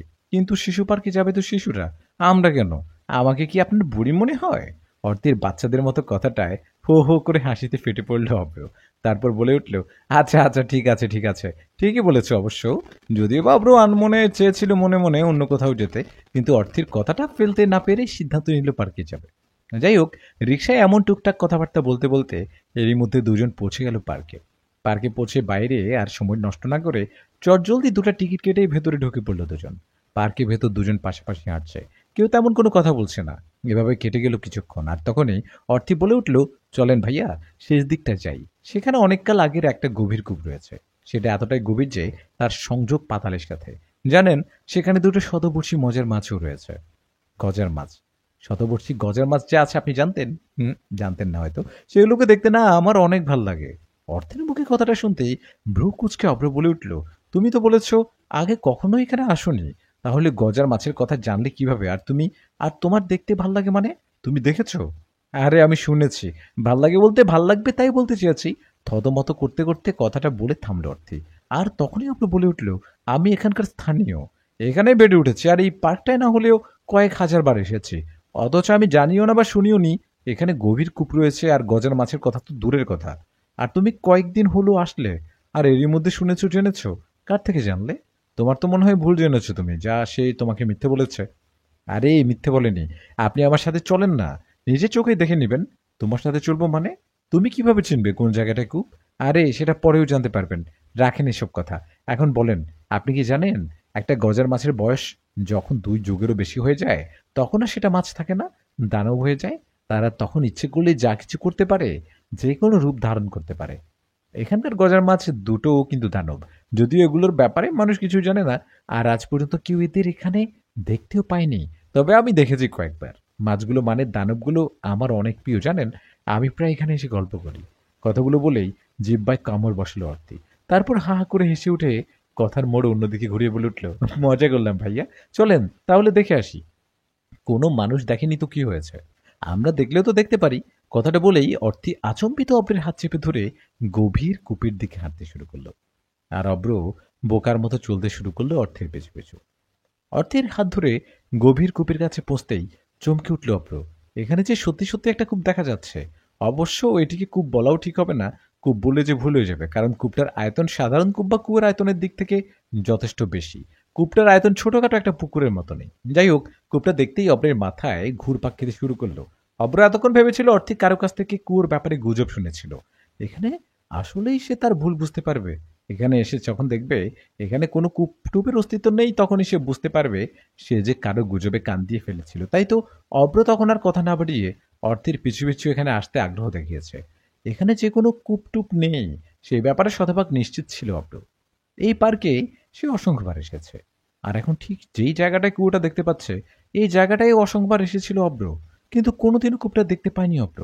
এখন তো না, কূপটা ২-১ বছরের মধ্যে খনন করা হয়েছে এমন তো না, এর মধ্যে হয়তোবা তার এখানে আসা পড়েনি, কিন্তু তাও বা কিভাবে সম্ভব? কূপটা দেখে যেই বলে দিবে যে কেউ এটি যে শত বছরের পুরনো, তাহলে কি অব্র এখন ভুল দেখতেছে, নাকি আগে ভুল দেখেছিল বা খেয়াল করেনি, নাকি অতিপ্রাকৃত কিছু ঘটতে চলেছে তার সাথে? এদিকে অব্রকে এমন গভীর ভাবনায় ভাবতে দেখে আর চুপ থাকতে পারল না অর্থী। এবার সে বলে উঠল, আরে ভাইয়া কি ভাবছেন এমন? অর্থী কথাটা বলে অব্রের উত্তরের অপেক্ষা না করেই আবারও বলে উঠল, আমি জানি আপনি কি ভাবছেন। আপনি ভাবছেন এখানে এত বছরের পুরনো কূপ আসলো কিভাবে, যেখানে আপনি শতবার এসেও আগে কখনো দেখতে পাননি বা কারো কাছ থেকে শুনেননি কূপটার কথা, তাই না ভাইয়া? এটাই তো ভাবছেন, ঠিক বলেছি না? হ্যাঁ, চিন্তিত ভঙ্গিতে জবাব দিল অভ্র। আপনার ভাবনা যুক্তিসঙ্গত। আসলে এই কূপটা ১ বছর আগেও মানুষের অগোচরে ছিল। কূপটা দৃষ্টিগোচর হয়েছে বছরখানেক আগে। মূলত এই কূপটা এত বছর বিশাল আকৃতির একটা পাথরের নিচে ঢাকা পড়েছিল। পাথরটা নিশ্চয়ই দেখেছেন। যাই হোক, কোনো এক কারণে পার্কের কর্তৃপক্ষ পাথরটা এখান থেকে স্থানান্তরিত করেন। আর তখনই তারা শত বছরের পুরনো এই গভীর রহস্যময় কূপটা আবিষ্কার করেন। এই জন্যই আপনার এসব অজানা, বুঝলেন? যাই হোক ভাইয়া, এ নিয়ে আর কারোর সাথে আলাপ করবেন না। তাহলে চলেন, দেখি মাছ দুটার দেখা পাই কিনা। কিন্তু তুমি এত সব কিভাবে জেনেছো? পরিষ্কার করে তো বললে না কিছুই। আর গজা মাছ সম্পর্কেই বা কিভাবে জেনেছো? গজার মাছ দানব হয়ে যায় সেটাও বা কে বলেছে? বললাম তো ভাইয়া, আমার বান্ধবীর কাছ থেকে জেনেছি। তাছাড়া আমি কিভাবে জানবো? আমি কি ভূত নাকি পেতনি? কিন্তু তুমি তো বলেছো মাছ দুটো তোমার খুব প্রিয়, প্রায়শই এখানে এসে দেখে যাও। আর এই মিথ্যে বলেছিলাম আপনার আগ্রহের জন্য। আমি এখানে কার সাথে আসবো? এসব সবকিছুই আমার শোনা, বুঝেছেন? অর্থের কথায় ভ্রু কুঁচকে অব্র জবাব দেয়, হ্যাঁ বুঝেছি। অর্থের কথাগুলো গ্রহণযোগ্য মনে হচ্ছে অব্রের কাছে। তাই তো অব্র আর কথা না বাড়িয়ে মাছ দুটো দেখতে কূপের কাছে যে উঁকি দিয়ে দেখার চেষ্টা করলো। যদিও বা অব্র একবার মনে করার চেষ্টা করেছিল এখানে সত্যি কি কোনো পাথর ছিল কিনা, কিন্তু শত চেষ্টা করেও অব্র মনে করতে পারল না এখানে কোনো পাথর ছিল কিনা। যাই হোক, মনে করতে না পেরে অব্র আর এ নিয়ে মাথা ঘামালো না। সে ভাবলো পাথর থাকলেও থাকতে পারে, হয়তো কোনোদিন খেয়াল করিনি। কূপের মুখটা এমন খোলামেলা কেন? কূপের কাছে যেতেই অর্থীকে উদ্দেশ্য করে জানতে চাইল অব্র, কে জানে, আমি বলতে পারবো না, পার্কে কর্তৃপক্ষ ভালো বলতে পারবে। কিন্তু মুখটার চতুর্দিক তো লোহার তারকাটা দিয়ে বেড়া দিয়ে দেওয়ার দরকার ছিল। যে কোনো মুহূর্তে বড় কোনো দুর্ঘটনা ঘটে যেতে পারে। কেউ যদি মাছগুলো দেখতে একটু অসাবধান হয়ে উকি ঝুঁকি দিয়ে নিচে পড়ে যায় একবার, তাহলে কি হবে ভাবতে পারছো? নিশ্চিত মৃত্যু হবে তার। এই কেমন বোকামি করলো তারা? বাদ দেন তো, আপনার এসব নিয়ে ভাবতে হবে না, কেউ পড়বে না। তার চেয়ে দেখেন মাছ দুটো দেখা মেলে কিনা। অর্থী চেহারায় কিঞ্চিত রাগ ফুটিয়ে কথাগুলো বলে থামতেই আচ্ছা বাবা আচ্ছা বলে অব্র মাছ দেখায় মনোযোগ দিল। যদিও বা অব্রের মাথায় বারবার ঘুরপাক কাছে কর্তৃপক্ষের এমন অবহেলা কেন, মাথায় শুধু তার এটাই চিন্তা করছে। কূপের জলের দিকে নজর পড়তে দু চোখ ছানা বড় অব্রের। জলের রং কখনো হলুদ হয়, এগুলোর রং হলুদ কেন ভেবে কুল কিনারা পায় না অব্র। এদিকে অব্র যখন জলের রং নিয়ে ভাবনায় মগ্ন, ঠিক তখনই অব্র খেয়াল করলো সেই হলুদ রঙের জলের ভেতর থেকে বিশাল আকার ভয়ঙ্কর দুটো কালো চোখ তার চোখের দিকে চেয়ে আছে। চোখ দুটো কুচকুচে কালো হওয়ার কারণে তা হলুদ রঙের জলের ভেতরও স্পষ্ট চক্ষু গোচর হলো অব্রের। এদিকে চোখে চোখ চোখাচোখি হতেই আঁতকে উঠে অব্র। অজানা এক প্রীতি এসে যেন ঝাপটে ধরেছে অব্রের মনে। ঠিক তখনই অর্থী বলে উঠল, ভয় পাচ্ছেন কেন ভাইয়া? এটাই তো সেই গজার মাছ। অর্থী কথাটা বলে শেষ করতে না করতেই কূপের পানিতে লাফিয়ে উঠে বিশাল আকৃতির গজার মাছটা। গজারের দাপানোর প্রভাবে কূপের জলে ঢেউয়ের সৃষ্টি হয়ে সেই ঢেউ আশ্রয় পড়ে কূপের পাড়ির সাথে। আর তখনই কিছু জল ছিটকে উপরে পর্যন্ত উঠে আসে। অব্রের গায়েও এসে লাগে সেই জল। সামান্য ভেসে যায় অব্র। আর তখনই সে বলে উঠে, তুমি তো বলেছো এখানে মাছ দুটো থাকে, একটা কেন, আরেকটা কোথায়? আছে হয়তো কোথাও, হয়তো ধারে কাছে, সামনাসামনি কোথাও, আবার হয়তো দূরে কোথাও।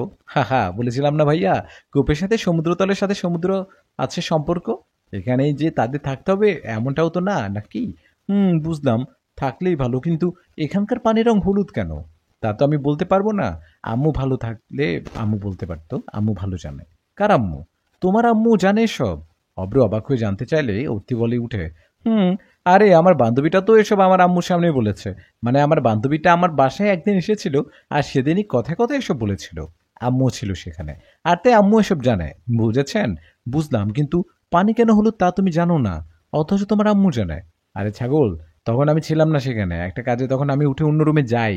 এই জন্য আমি জানি না আম্মু জানে। অর্থী কথাটা বলেই জিব্বায় কামড় বসায়। সরি ভাইয়া, সরি, মুখ ফুসকে বেরিয়ে গেছে কথাটা। আসলে আপনি অনেক বেশি প্রশ্ন করেন তো এই জন্য। কিছু মনে করেননি তো? না, কিছু মনে করিনি। আচ্ছা, অর্থী, তুমি যে বলেছিলে গজার মাছ দানব হয়ে যায়, কথাটা কি সত্যি? অব্রকে আবারও প্রশ্ন করতে দেখে অর্থের ইচ্ছে করছে আবারও ছাগল বলতে, কিন্তু অর্থী তা বলল না। নিজেকে শান্ত রেখে দীর্ঘশ্বাস ছেড়ে বলে উঠল, আল্লাহ, জানি না তো আমি ভাইয়া। আমিও তো শুনেছি, হয়তো সত্যি, আবার হয়তো মিথ্যে, তবে আমারও মনে হয় সত্যি। তাই হবে। দেখলেন না মাস্টার চাহনি, কি যে ভয়ঙ্কর। আমার মনে হচ্ছে তোমার বান্ধবীর কথা ঠিক। অব্র কথাটা বলে শেষ করতে না করতেই দেখতে পায় একটা ৮-১০ বছর বয়সী বাচ্চা মেয়ে তাদের দিকে দৌড়ে ছুটে আসছে। মেয়েটা যথেষ্ট কিউট, যে কারো নজর পড়বে। তাই তো নজর পড়েছে অব্রের আর অর্থের। কিন্তু মেয়েটা কূপের দিকে দৌড়াচ্ছে কেন? সে কি কূপটা দেখতে পাচ্ছে না? বুঝতেছে না কূপে পড়লে যে নির্ঘাত মৃত্যু হবে। অব্র কথাগুলো ভাবতে ভাবতে মেয়েটা ততক্ষণে কূপের কাছে পৌঁছে গেল। আর তখনই অর্থে মেয়েটার হাত চেপে ধরল আর বলল, এ মেয়ে, পড়ে যাবে না? দেখে চলতে পারো না? এভাবে দৌড়াচ্ছ কেন? কি দেখে চলবো? বিড়বিড় করে জবাব দিল মেয়েটা। মেয়েটা কথাটা বলে শেষ করতে না করতে অব্র বলে উঠল, ওই যে দেখো গভীর কূপ, একবার পড়লে মরে যাবে, আর কখনোই উপরে উঠতে আসতে পারবে না। অব্রের কথাটা শুনতেই মেয়েটি কেমন আর চোখে তাকালো দুজনের দিকে। তারপর কি যেন ভেবেই আচম্বিত দৌড়ে চলে গেল যেদিকটা থেকে দৌড়ে এসেছে সেদিকটায়। বাচ্চা মেয়েটার এমন আচরণে অবাক হলো অব্র। মানসিক প্রতিবন্ধী হয়তো, ভাবলো অব্র। আর তখনই অর্থে বলে উঠল, চলেন তাহলে ভাইয়া, আজ আর ভাল লাগছে না, বাসার দিকে রওনা করি। ঠিক আছে, চলো। বলেই দুজন পার্ক থেকে বেরিয়ে আগের মতো একটা রিক্সা নিয়ে বাসার উদ্দেশ্যে রওনা করলো। সন্ধ্যার আগে আগে বাসে পৌঁছলো দুজন। এদিকে এত জলদি ফিরে আসে মিসেস শাহানা অবাক হয়ে জানতে চায়, এত জলদি চলে আসলে যে? এরই মধ্যে তোদের ঘোরা শেষ? এত অল্প সময়ের ভেতর? অর্থে নাকি শরীর খারাপ করছিল, আর আমার কাছেও কেমন যেমন লাগছিল মা। আচ্ছা আম্মু, একটা কথা বলো তো, গজার মাছ নাকি একটা বয়সে এসে দানব হয়ে যায়, জানো তুমি? জানি না আমি এসব, তবে আমিও শুনেছি। কিন্তু কেন হঠাৎ এই কথা জানতে চাইলি? এমনি, অর্থের মুখে শুনেছি। আমার বিশ্বাস হয়নি, তাই তোমার কাছে জানতে চাইছি। কথাটা বলেই অব্র ফ্রেশ হয়ে এসে খেতে বসলো, আর মিসেস শাহানার ডিউটিতে যেতে তৈরি হতে শুরু করলো। অব্রের খাওয়া শেষ হতে হতে মিসেস শাহানা তৈরি হয়ে হাসপাতালের উদ্দেশ্যে বেরিয়ে পড়লো, আর অব্র খাওয়া শেষ করে পড়তে বসে পড়লো। এরই মধ্যে চারদিকে অন্ধকার নামতে শুরু করলো। রাত তখন 11টা। চতুর্দিকে এরই মধ্যে নিস্তব্ধ হয়ে পড়েছে। অব্রের শরীরটা বেশ ক্লান্ত লাগছে, ঘুম ঘুম পাচ্ছে কেমন। শত চেষ্টা করেও যেন চোখ জোড়া খোলা রাখতে পারছে না অব্র। তাই তো অব্র ঘুমের কাছে হার মেনে সিদ্ধান্ত নিয়েছে ঘুমিয়ে পড়বে। যেমনটা ভেবেছে তেমনটাই করেছে অব্র। বিছানায় নিস্তে শরীরটা এলিয়ে দিয়েছে। আর ঠিক তখনই আচম্বিত শুরু হয়েছে ঝড়। বাইরে মাত্রাতিরিক্ত ঝড় হচ্ছে। বুঝতেই ঘুম উবে গেল অব্রের। এ কিসের ঝড়? বুঝতে আর বাকি থাকলো না তার।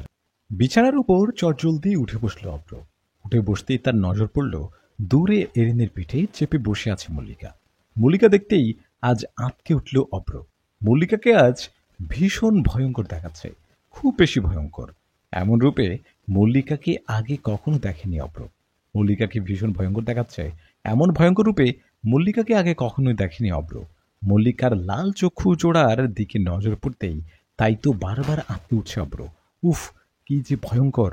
কিন্তু মল্লিকা আজ এমন অগ্নিমুখ কেন? ভাবতে চেষ্টা করলেও ভেবে পায়নি অব্র। এদিকে ভেতরে ভেতরে বেশ ভয়ও পাচ্ছে সে। অশরীরী বলে কথা। অব্রের ভালো করেই জানা আছে, রেগে গেলে অশরীরীদের হিতাহিত জ্ঞান থাকে না। রাগের মাথায় যে কোনো কিছুই করে ফেলতে দুবার ভাবে না তারা। এসব ভেবেই একটু ভয় পাচ্ছে অব্র। অবশ্য মল্লিকা অশরীরী হলেও মল্লিকার উপর যথেষ্ট ভরসা রয়েছে অব্রের। মল্লিকা প্রচণ্ড রেগে থাকলেও তার সাথে তেমন খারাপ কিছু করবে না, এই ভরসা রয়েছে অব্রের। কিন্তু তারপরও শতভাগ নিশ্চিত থাকতে পারছে না সে। কিন্তু হঠাৎ রেগে কেন মল্লিকা? ভাবার চেষ্টা করতেই এবার মনে পড়ল অব্রের হয়তো অর্থের সাথে ঘুরতে যাওয়াতে, কিন্তু এই কারণটা যুক্তিসঙ্গত মনে হচ্ছে না তার। কারণ অর্থের সাথে ঘুরতে যাওয়ার ব্যাপারটা কিভাবে জানার কথা? ব্যাপারটা তো জানার কথা না। মল্লিকা কোনোভাবেই তো জানবে না। অর্থের সাথে যে সময়টায় অভ্র ঘুরতে বের হয়েছিল, সেই সময়টায় মল্লিকার পরিস্থান থাকার কথা। তাহলে সে দেখবে বা জানবে কিভাবে? এমনও না মল্লিকা সে সময় পৃথিবীতে ছিল। এমনটা হবার সম্ভাবনা খুবই কম, কারণ মল্লিকা এই পর্যন্ত কোনোদিন দিনের বেলায় পৃথিবীতে আসেনি। পরীদের দিনের বেলায় পৃথিবীতে বেড়াতে আসার উপর নিষেধাজ্ঞা রয়েছে পরিস্থানে। তাহলে মল্লিকা জানলো কিভাবে? নাকি অন্য কোনো কারণে চটে আছে? অভ্র এসব ভেবে শেষ করতে না করতেই তার নজর পড়ল এরিনের দিকে। এরিনের দিকে অভ্রের নজর পড়তেই অভ্র দেখতে পায় এরিনের পিঠের উপর থেকে নেমে পড়তেছে মল্লিকা। মল্লিকা নেমে এগিয়ে আসতে শুরু করলো অভ্রের দিকে, আর মল্লিকার পিছু পিছু এরিনও এগিয়ে আসতে লাগলো অভ্রের দিকে। যদিও বা এরিনের অদৃশ্য হয়ে যাওয়ার কথা, কারণ মল্লিকা এরিনের পিঠের উপর থেকে নেমে পড়তেই এরিন অদৃশ্য হয়ে যায় সবসময়, কিন্তু আজ আজ অদৃশ্য না হয়ে অভ্রের দিকে এগিয়ে আসছে। ব্যাপারটা বেশ ভাবাচ্ছে অভ্রকে। শুধু যে ভাবাচ্ছে তেমনটাও না, অভ্রকে রীতিমতো কাঁপাচ্ছেও ভয়ে। আচম্বিত ঘুম ভেঙে গেল অর্থের। কেবলই তার চোখটা লেগে এসেছিল, কিন্তু তার মায়ের মৃত্যুর ভয়ঙ্কর সেই স্বপ্নটা আজ আবারও দেখে ঘুম ভেঙে গিয়েছে। ঘুম ভাঙতেই লাফ দিয়ে উঠে বিছানার উপর বসে পড়ল অর্থী। তারপর এক নাগাড়ে হাঁপাতে শুরু করলো আর বড় বড় নিঃশ্বাস ফেলতে লাগলো। অর্থী প্রত্যেকবারই স্বপ্নটা দেখার পরে হাঁপিয়ে ওঠে। কি যে ভয়ানক স্বপ্নটা! কিন্তু স্বপ্নটা ভয়ানক হলেও স্বপ্নটার মানে তেমন ভয়ঙ্কর নয়। মল্লিকা অভ্রের সাথে দেখা করতে আসলে বা ঘনিষ্ঠ হবার দৃশ্য এরকম ব্যাপারটা হয় তখনই, যখন সে ঘনিষ্ঠ হবার চেষ্টা করে। স্বপ্নটা তখনই দেখে অর্থী। এই স্বপ্নটার পিছনে হয়তো অন্য কোনো রহস্য থাকতে পারে, তবে তা এখনো অজানা অর্থের সেই কারণটারই আবিষ্কার করতে পেরেছে। যাই হোক, অর্থী স্বপ্নটা দেখার ফলে বুঝতে পেরেছে মল্লিকা আজও দেখা করতে এসেছে অফিস সাথে। ভাবতেই রাগে গজগজ করতে শুরু করলো অর্থী। গজগজ করতে করতে বিড়বিড় করতে করতে অর্থী বলতে থাকলো, মল্লিকা ডাইনিটা আজ আবারও এসেছে। এত নিষেধ এত হুমকি দেওয়ার পরেও আবারও এসেছে অভ্রের কাছে। অর্থের এই মুহূর্তে ইচ্ছে করছে বিছানা ছেড়ে অভ্রের রুমে যে মল্লিকার চুলের মুঠো ধরে উপরে তুলে একটা আছাড় দিতে, কিন্তু অভ্রের বাসায় যে এ কাজ করতে তার বিবেকে বাধা দিচ্ছে। বড় কথা, অভ্র তার সম্পর্কে জেনে গেলে কিনারায় এসে নৌকা ডুবে যাওয়ার মতো ঘটনা হবে ভেবেই নিজেকে শান্ত রাখার চেষ্টা করছে অর্থে। মল্লিকা তো কত রকম করেই ব্যাপারটা হয়েছে। যাই হোক, মল্লিকাকে কত করে বলেছে অর্থী অভ্রের জীবন থেকে সরে পড়তে, কিন্তু না, মেয়েটা শুনছেই না। ধৈর্যের যেন বাঁধ ভেঙে যাচ্ছে অর্থের, আর যেন নিতে পারছে না সে সব। মল্লিকার একটা ব্যবস্থা করতেই হয়, কিন্তু মল্লিকার দফা রফা করতে যেয়ে অভ্র যদি কোনোভাবে তার ব্যাপারে জেনে যায়, তাহলে তো তার সব পরিকল্পনাই শেষ। এসব ভেবেই অর্থী আর মল্লিকার সাথে সরাসরি কোনো ঝামেলায় জড়াচ্ছে না। না হয় কবেই মল্লিকাকে তার রাস্তা থেকে সরিয়ে দিত, কিন্তু এসব ভেবেই নিজেকে ২ বছর ধরে নিয়ন্ত্রণ করে আসছে। তার আর কয়টা দিন সময় সুযোগ পেলেই হয়। অভ্রকে নিজের করে নিতে আর কয়েকটা দিনই যথেষ্ট। কথাটা ভেবেই নিজেকে সান্ত্বনা দিয়ে আবারও শুয়ে পড়ল অর্থে। ঘুমানোর চেষ্টা করতে লাগলো অর্থে, কিন্তু না, আজ আর কোনোভাবেই যেন ঘুম আসছে না চোখ জোড়ায়। উল্টাপাল্টা আজেবাজে কী সব চিন্তা ঘুরছে মাথায়। মনটা কেমন ছটপটাচ্ছে। কিন্তু কেন?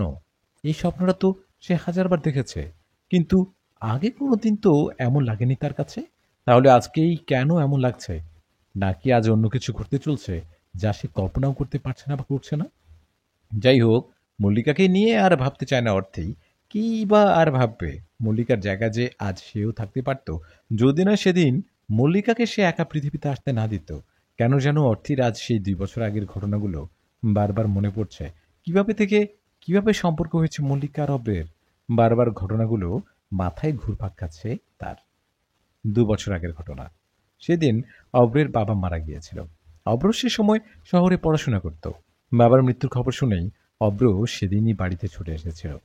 বাবার মৃত্যুতে বেশ ভেঙে পড়ে অভ্র। সারাদিন অনেক কান্নাকাটি করে। রাতে আত্মীয়-স্বজনদের জোড়াজুড়িতে শুতে গেলেও বারবার বাবার স্মৃতিগুলো চোখের সামনে তার ভেসে উঠতে থাকে। রুমের ভেতর যেন তার ছটফট বেশি লাগছে, খারাপ বেশি লাগছে। তখনই অভ্র সিদ্ধান্ত নিল বাসার ছাদে উঠবে। আর তাই করল অভ্র। চটজলতি রুম থেকে বেরিয়ে বাসার ছাদে উঠল। অভ্র ভেবেছিল ছাদে উঠে যদি কিছুক্ষণের জন্য এসব ভুলে থাকা যায়, কিন্তু তখন বুঝতে পারেনি ছাদে এসে যে তার বাবার স্মৃতিচিহ্ন দেখে আরো বেশি খারাপ লাগবে। তাই বাবার নিজের হাতে লাগানো সাদাটে নলাকার ফুলের হাসনাইনা ফুল গাছটা দেখতেই আবারও কান্নায় ভেঙে পড়ল অভ্র। হাসনাইনা গাছটা অভ্রের বাবার ভীষণ প্রিয় ছিল। নিয়মিত তিনি ছাদে এসে গাছটার পরিচর্যা করতেন। হাসনাইনার সুগন্ধ ছিল তার সবচেয়ে মন মাতানো প্রিয় সুবাস। বাবার পছন্দের ফুলের গাছটা নজরে পড়তেই গাছটার কাছে ছুটে যায় অব্র। আর সেদিনই প্রথম মল্লিকার নজরে পড়ে যায় অব্র। ফুলের প্রতি দুর্বল হয় পরীরা। এমন কোনো পরী নেই যে এখন পর্যন্ত হাসনাইনার মন মাতানো সৌরভের প্রেমে পড়েনি। মল্লিকাও সবার থেকে ব্যতিক্রম নয়। হাসনাইনা মল্লিকারও ভীষণ রকমের পছন্দের প্রিয় ফুল। প্রায় সময় গভীর রাত্রিতে মল্লিকা বেড়াতে আসতো পৃথিবীতে। এমনি একদিন মল্লিকা বেড়াতে এসে অব্রদের বাসার কাছে দিয়ে কোথাও যাচ্ছিল, আর তখনই তার নাকে ভেসে আসে অব্রদের ছাদে থাকা হাসনাইনা ফুলের মিষ্টি সুবাস। নাকে হাসনাহেনার সুবাস পেতেই সেই খুশবুর পিছে পড়ে যায় মল্লিকা। ঘ্রাণ শুকতে শুকতে খুঁজে পৌঁছে যায় সুগন্ধির উৎপত্তিস্থল অব্রদের কোয়ার্টারের ছাদে। তারপর মল্লিকা মন ভরে সৌরভ নিতে থাকে হাসনাহেনার। তারপর প্রাণ ভরে সুবাস নিয়ে সেদিনের মতো ফিরে যায় মল্লিকা। এরপর থেকে প্রতিদিন মল্লিকা ছুটে আসতো অব্রদের বাসার ছাদের হাসনাহেনার কাছে। তারপর প্রথম দিনের মতো প্রত্যেক দিন প্রাণ ভরে সুবাস নিয়ে ফিরে যেত পরিস্থানে। কিন্তু আটকে গিয়েছিল একদিনই, যেদিন অব্ররে বাবা মারা গিয়েছিল। প্রতিদিনের মতো সেদিনও মল্লিকা হাসনাইনার সুবাস নিতে এসে দেখতে পায় একটা মানব সন্তান গাছটার কাছে দাঁড়িয়ে ফুঁপিয়ে ফুঁপিয়ে কাঁদছে। ছেলেটার চোখের জল দিব্যি টুপ টুপ করে গাল বেয়ে গড়িয়ে গড়িয়ে নিচে পড়ছে। এমন দৃশ্য দেখে থমকে যায় মল্লিকা। ছেলেটাকে এমন করুণভাবে কাঁদতে দেখে কেন কাঁদছে এমন জানার কৌতূহল সৃষ্টি হয় মল্লিকার। চটজলদি মল্লিকা তার অশরীরী ক্ষমতা ব্যবহার করে জানতে পারে ছেলেটার আজ বাবা মারা গেছে, আর সেজন্যই এমন করে কাছে সে। জানতেই একরাশ বেদনা ঝাপটে ধরে মল্লিকাকে। বাবা মা হারানোর কষ্ট বা যন্ত্রণা ভালোই জানা আছে মল্লিকার। সেও যে ছোটবেলায় তার মাকে হারিয়েছে। যাই হোক যাই হোক তখন এই ব্যাপারটি যখন তাকে কষ্ট দিয়েছে, তখন সে বুঝতে পারে অব্রের অবস্থা। বুঝতে পেরে ব্যথিত হয় মল্লিকা। ভীষণ ব্যথিত হয় অব্রের ব্যাপারটা মিলে। সে মনে মনে ঠিক করে অব্রকে দেখা দিবে, সান্ত্বনা দিবে, পাশে দাঁড়াবে। ভাবতে মল্লিকা তখনই অদৃশ্য থেকে দৃশ্যমান হয়ে অব্রের সামনে দাঁড়ায়। মল্লিকা স্বরূপে অব্রের সামনে আবির্ভাব হয়েই ন্যানো সেকেন্ডের ব্যবধানে আবার অন্তর্হিত হয়ে গেল।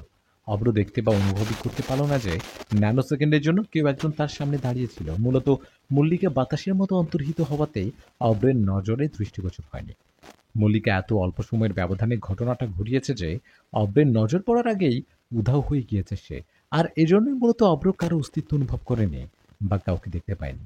মল্লিকা তখন অব্রের সামনে স্বরূপে দৃশ্যমান হতেই তার কাছে মনে হয় অব্র আচম্বিত তাকে এভাবে দেখতে পেলে ভয় পেয়ে যাবে, হতভম্ব হয়ে যাবে। তার থেকে যদি তার পেছন থেকে আস্তে আস্তে কথা বলি তাহলে ঘাবড়াবে না।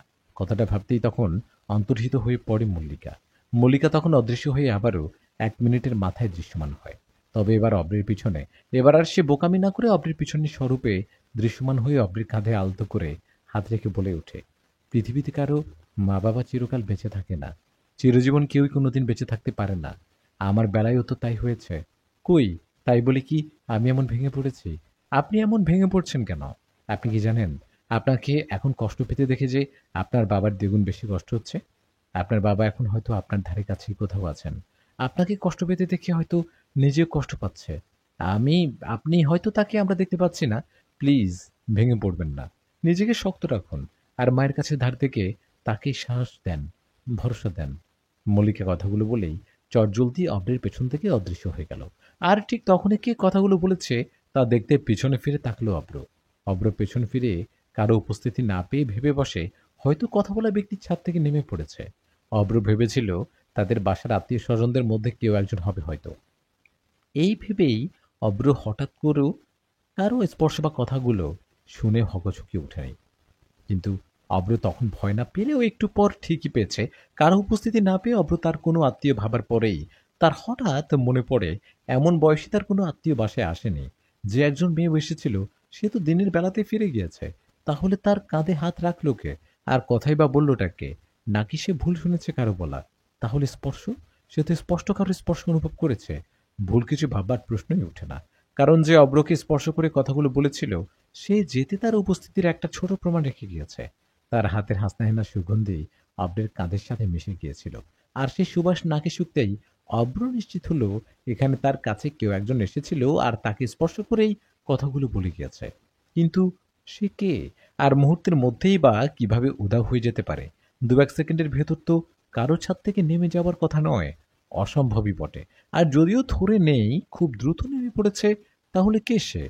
কণ্ঠ শুনে সেই ব্যক্তি যে বয়সটা অনুমান হয়েছে তেমন বয়সী কেউই তো থাকে না কোয়ার্টারগুলোতে। এখানকার সবার বয়স ৩০-এর উপরে। অবশ্য ছোট ছোট মেয়েও আছে কয়েকজন, তবে তাদের কণ্ঠ তো অব্রের পরিচিত। কিন্তু যেই কণ্ঠে সে কথাগুলো শুনেছে সেই কণ্ঠটা অব্রের সম্পূর্ণ অপরিচিত। এই প্রথমবারই শুনেছে। তাহলে কি হতে পারে? কথাটা ভাবতেই এবার অব্রের শরীরের লোমগুলো সব কাটা দিয়ে গা দাঁড়িয়ে গেল।